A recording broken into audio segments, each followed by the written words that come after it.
My ex-husband thought fake photos could buy him my house, my retirement, and 5 years of alimony.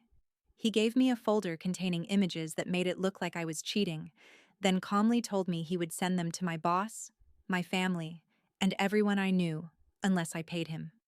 What he didn't know was that by the time he finished threatening me, he wasn't negotiating a divorce settlement anymore.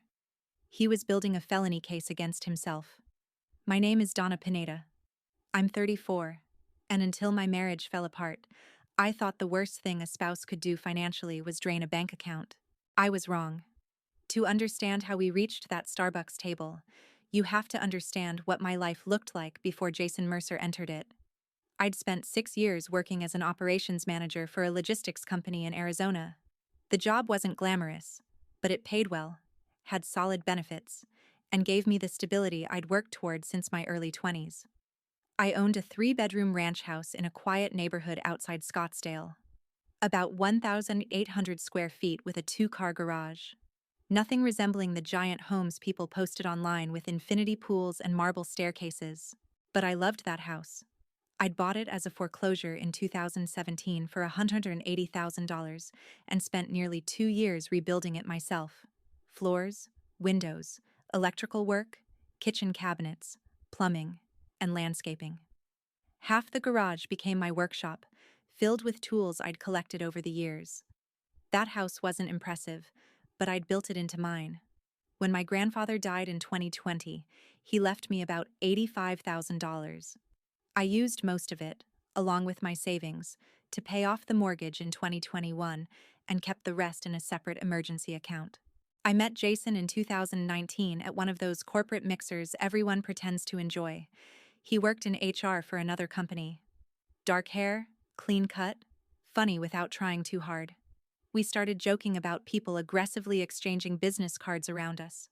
"That guy has handed me his card 3 times," Jason whispered. "Maybe each one unlocks a different level of friendship." He laughed hard enough that someone turned around. That was basically our first conversation. What attracted me wasn't just his appearance. Jason seemed independent. He had his own apartment, his own car, retirement savings, and career plans. He talked about promotions instead of expecting someone else to finance his life. I'd dated men before who became noticeably more interested after learning I owned my house outright. Jason didn't. At least, not at first. We dated for about a year. Jason spent most weekends at my place and seemed genuinely impressed by everything I'd built. He called me his fix-it queen and joked that marrying me someday would save him thousands in contractor bills. It felt affectionate then. In September 2020, he proposed at the same park where we'd had our first real date. Nothing elaborate.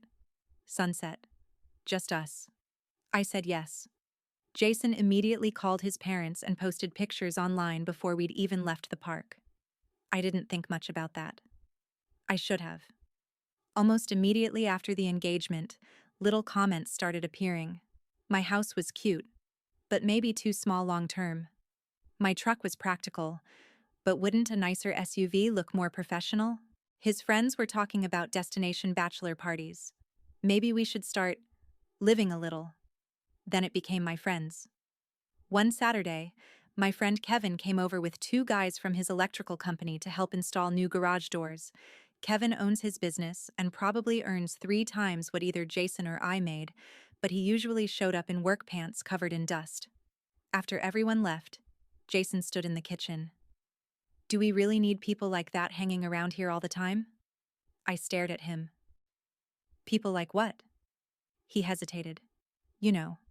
I just think we should be conscious about who we're networking with." "They're my friends, Jason." I didn't mean it like that. But he had. Our wedding was in October 2020. Restrictions kept the guest list around 50 people, which I actually preferred. Jason initially hated having a smaller wedding until he realized he could frame it as exclusive. His father paid for most of it, around $30,000 at a boutique resort near Scottsdale. The photographer alone cost roughly $3,500. Jason spent more time discussing pictures, angles, and posts than I remembered him spending discussing the ceremony itself. Still, our first year of marriage was normal enough. We split groceries and utilities. Jason kept his personal expenses. I kept mine. We had a joint account for household costs. Then, in early 2022, Instagram stopped being something Jason used. It became something he lived for. At first, he posted normal pictures, our house, meals, trips. Then he discovered lifestyle influencers. Suddenly, he was studying their accounts like business case studies. He tracked engagement rates, hashtags, posting times, follower growth. "I'm building a platform," he told me. "For what?" "You wouldn't understand yet." Soon, our living room became a photography studio. Jason bought expensive camera equipment, lighting, decorations, and clothes that existed almost entirely for photographs. One Saturday, he asked me to take a quick picture before lunch. 30 minutes later, I was still taking pictures. "Again," he said. "Jason, I've taken 40.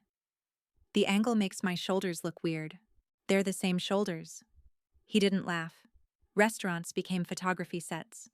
Once he ordered 3 8-log smoothie bowls because their colors looked good together. He photographed them for 20 minutes, then stood up. "Aren't you eating?" "No, I got the shot." We left $54 of untouched fruit on the table. When I called it wasteful, he sighed. "You don't understand content marketing." His follower count climbed toward 8,000. His income from it remained exactly zero. Meanwhile, packages arrived constantly. Clothes, shoes, boutique purchases. Things he'd wear once because repeating an outfit apparently ruined the illusion. Our credit card balance started carrying month to month. $800 became $1,500, then $3,000, then much more. Every time I confronted Jason, he promised he'd slow down. 2 days later, another box appeared. By summer 2023, we were roughly $23,000 in credit card debt. Jason had also stopped contributing consistently to household expenses because he needed to invest in his brand. I was working 50-hour weeks while effectively financing a fake life strangers were complimenting online. In July, I sat across from him at our kitchen table with spreadsheets printed between us. "We either fix this," I said, "or we're going to destroy ourselves." Jason folded his arms. "You're trying to control me. I'm asking you to help pay for the life you're living. I'm building something." "Jason, you're building debt." The expression on his face changed. Not anger exactly. Something colder. I suggested counseling, a financial planner, separate accounts. He agreed to separate finances for 2 weeks, then started using the joint account again when his own money ran out. That was when something inside me finally stopped negotiating. In September 2023, I told him I wanted a divorce. Jason sat completely still. No tears, no disbelief. He simply looked around the kitchen I'd renovated years before meeting him. Then he looked back at me. "Fine." I waited. His mouth tightened into a strange little smile. "But I'm not leaving this marriage with nothing." At the time, I thought he meant lawyers. I thought he meant arguments over savings, credit cards, maybe the house. I didn't understand that Jason had already decided money wasn't the only thing he was willing to weaponize. And a few months later, he would sit across from me in a coffee shop, slide a folder full of fake evidence into my hands, and make the biggest mistake of his life. I filed for divorce in October and hired an attorney named Patricia Reynolds. Patricia had handled divorces for 25 years and had no patience for hidden details. At our first meeting, she spread 3 years of financial records across her desk and started highlighting transactions. After about 20 minutes, she stopped. "Donna, your husband spent almost $47,000 on non-essential purchases in the last year." "I know." "No, I don't think you do."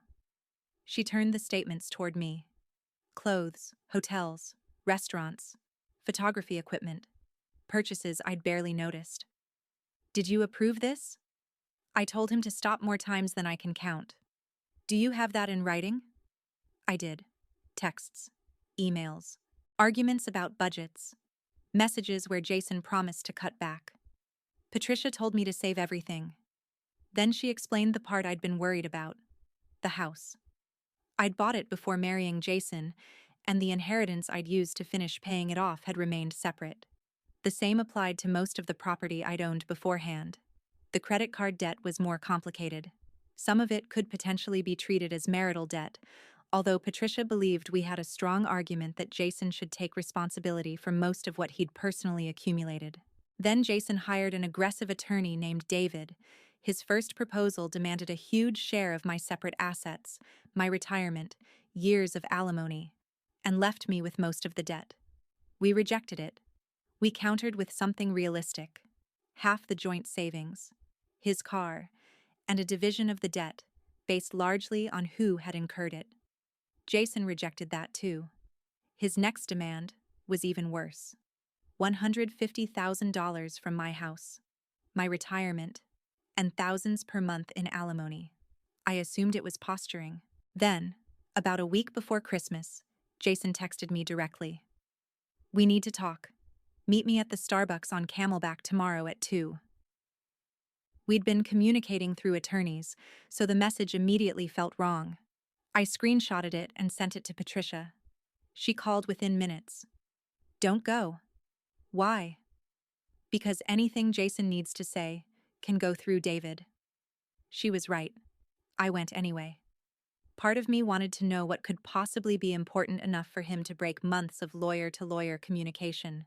Jason was already sitting there when I arrived. Designer jacket, expensive watch, hair perfectly styled, and a folder on the table.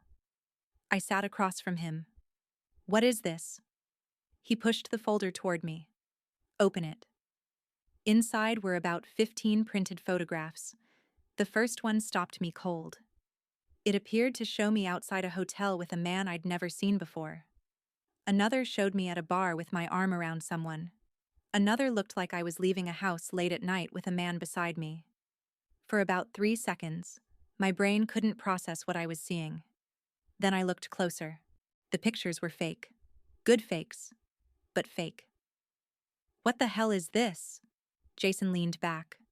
"Insurance." I looked up. "Insurance against what?" "You screwing me in the divorce." I stared at him. He spoke quietly, almost casually. "Here's what's going to happen. You're going to agree to my settlement." "Which settlement?" $150,000 from the house, your retirement, $3,000 a month for 5 years. I almost laughed. Then he tapped the photographs. "If you don't, those start circulating." Something in my stomach dropped. "Circulating where?" "Your company's HR department, your family, Facebook. Maybe some local sites. I've made connections." "Jason, these aren't real." He smiled. "Doesn't matter." That smile is the part I remember most. Not anger. Confidence. By the time you prove they're fake, the damage is already done. Your boss sees them. Your parents see them. Your friends see them. People remember the accusation, Donna. They don't remember the correction. For the first time since I'd arrived, I stopped thinking about the divorce. This wasn't negotiation. Jason stood and picked up his phone. "You have until Friday." I didn't move. "And don't bother telling Patricia. This is between us." Then he walked out. I sat there staring at the folder. Maybe 10 minutes. My hands were shaking, but underneath the fear was something else. Clarity. Jason had spent months assuming that because I hated drama, I'd do anything to avoid it. He thought embarrassment would scare me more than losing everything I'd built. He was wrong. I photographed every page in the folder. Then I carried the entire thing to my truck and called Patricia. "Tell me you didn't agree to anything," she said immediately. "No." "What happened?" I told her. The folder, the photographs, the $150,000, the retirement, the alimony, the threats against my job and family. Patricia went silent. Then her voice changed. "Bring everything to my office, right now. Don't text him. Don't call him. Don't delete anything." I drove straight there. For the next hour, Patricia documented everything I remembered. Exact words. Where Jason sat. What he'd demanded. Who he'd threatened to contact. Then she picked up her phone. "I need someone else involved." About 40 minutes later, another attorney arrived. His name was Richard Hale, a criminal lawyer Patricia had worked with before. He read Jason's text, examined the photographs, then listened while I described the Starbucks conversation. Finally, he put the folder down. This isn't just a nasty divorce tactic. What is it? Potential felony extortion. I stared at him. The criminal side genuinely hadn't occurred to me. Richard explained that the issue wasn't simply that the photographs were fake, it was the threat to distribute damaging material combined with a demand that I surrender money and property. There are two paths, he said. We can deal with this inside the divorce, or we can give it to the authorities and let them decide whether there's enough to prosecute. What happens if they think there is? It gets much more serious for Jason. I looked down at those photographs. This man had lived in my house. I'd cooked dinner beside him. I'd helped him when his car broke down. I'd spent years believing that beneath all the vanity and spending was still the man I'd met at that corporate mixer. And he'd just threatened my career, my family, and my reputation, because I wouldn't give him my house. Send it, I said. Richard studied me. You're sure? Yes. The next 3 days, I documented everything. Every argument about money, every settlement demand, Jason's message arranging the meeting, every threat I could remember. Patricia also hired a forensic analyst to examine the images. The photographs had been digitally manipulated. He traced source material to stock photography and social media images and identified mismatched lighting, resolution changes, and digital artifacts where my face had been inserted. The report cost me $1,500. Worth every dollar. Richard submitted everything to the district attorney's office during the first week of January 2024. I expected silence for months. Instead, on January 18th, Richard called. They're moving forward. My stomach tightened. With what? They want to interview you. The interview lasted nearly 3 hours. 2 prosecutors and a detective walked through my statement line by line. Our finances, Jason's spending, the divorce, the settlement demands, the Starbucks meeting, the photographs. Most importantly, they kept returning to 3 things: what Jason threatened to do, what he demanded in exchange for staying quiet, and whether he'd planned it deliberately. When it ended, one prosecutor closed the folder in front of her. We have enough to file charges. Jason was served at the end of January. From what Patricia heard, he completely lost it. He screamed that I'd ruined his life and called the photographs a negotiation tactic. His divorce attorney dropped him, and suddenly, Jason needed criminal representation too. Then, the messages started. Donna, I'm sorry. I panicked. I didn't answer. Then, you're destroying my life over some stupid pictures. And finally, I'll take whatever you offer in the divorce. Just make this go away. I didn't respond. Every call, message, and attempt to contact me went straight to Richard. But the strangest thing happened as the criminal investigation expanded. The prosecutors obtained more records, more digital evidence, and eventually, messages Jason had sent to his friends before our Starbucks meeting.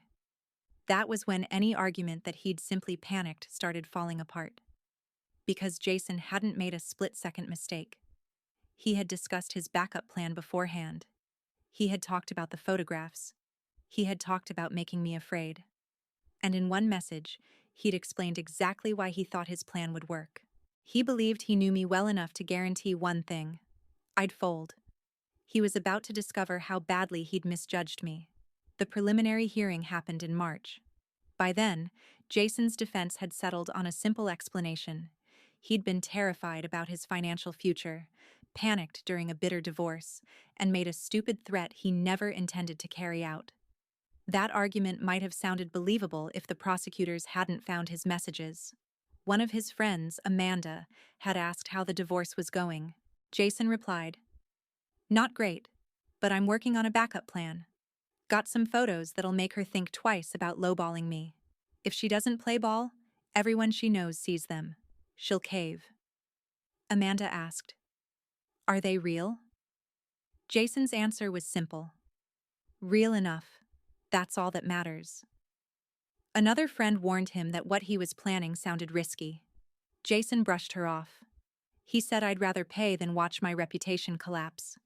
Reading those messages was worse than seeing the fake photographs. The photographs were cruel. The messages were personal. Jason knew I valued my career. He knew my family. He knew I hated public attention. He'd spent years learning what mattered to me, then turned that knowledge into a strategy. At the preliminary hearing, I testified about the Starbucks meeting. Jason's attorney tried to frame it as an ugly divorce negotiation that had been misunderstood. The prosecutor kept returning to the same facts.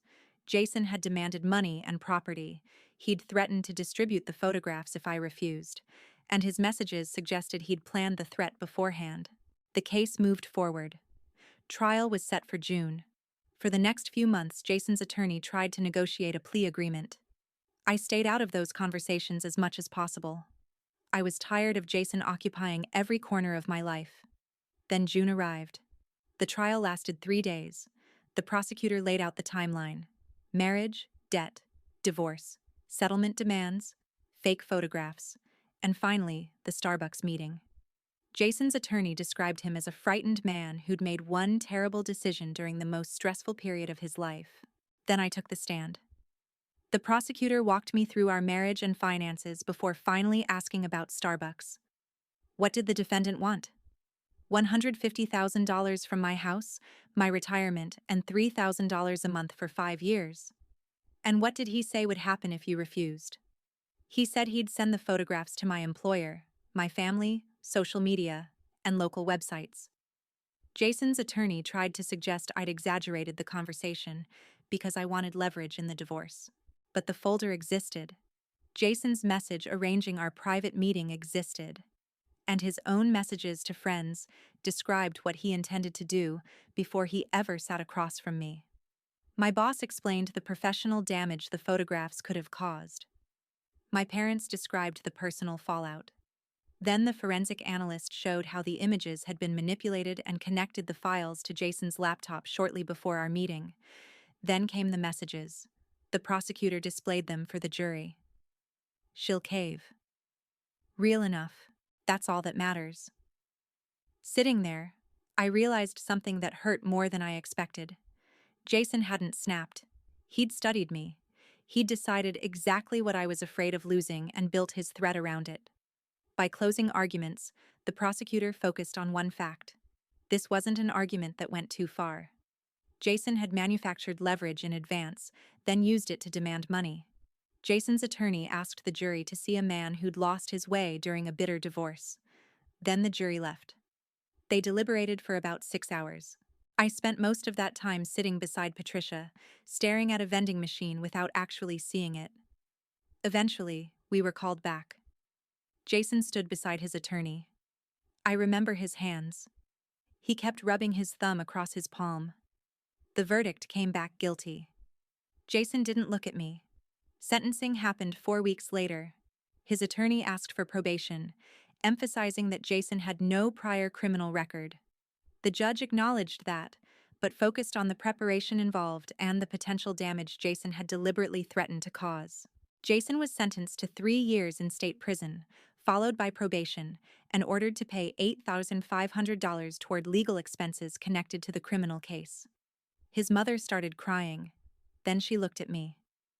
You destroyed our family. For the first time that day, I almost responded. But I didn't. Jason had spent months telling himself that my silence meant weakness. I wasn't going to explain it again. By then, Jason had lost nearly all the leverage he'd tried to manufacture in the divorce. 2 months later, it was finalized. Jason got nothing from my house, nothing from my retirement, no alimony. We divided the joint savings, separated the remaining debt, and he kept his car. That was it. 3 years of marriage reduced to signatures on paper. When I walked out of Patricia's office after everything was finished, I sat in my truck for several minutes. I expected triumph. Instead, I felt tired, then relieved. The house was still mine. The workshop was still mine. More importantly, my life was mine again. I paid off the remaining credit card debt that year. Jason's Instagram disappeared shortly after sentencing. Then, months later, A letter arrived from prison. For one ridiculous second, I wondered if it might contain an apology. It didn't. Jason wanted money for his commissary account. He complained about the food and said he needed basic supplies. I read the letter twice. Then, I wrote one word. No. I never heard from him again. Eventually, life became quiet enough that I stopped measuring time by lawyers and court dates. I started spending weekends in my workshop again. Months later, I met Daniel Brooks at a hardware store when we both reached for the same drill set. He was a middle school science teacher with absolutely no interest in becoming famous online. We've been together 8 months now. Most weekends, he comes over, grabs safety glasses, and asks what we're fixing. Sometimes I think about how embarrassed Jason used to seem by that workshop. He wanted a bigger house, better photographs, and a life strangers would envy. Daniel just walks into the garage and asks what we're building. My life isn't impressive online. It's quiet. My credit is healthy again. The debt is gone. My house is mine. My weekends belong to me. And the folder Jason once believed would frighten me into surrendering everything became the first piece of evidence in the case that cost him his freedom. He thought he knew exactly how much my reputation was worth to me. He thought I'd fold. Instead, I documented everything, handed his threat to people who could actually do something about it, and walked away with the life I'd built before he ever entered it. Jason made his choice. So did I.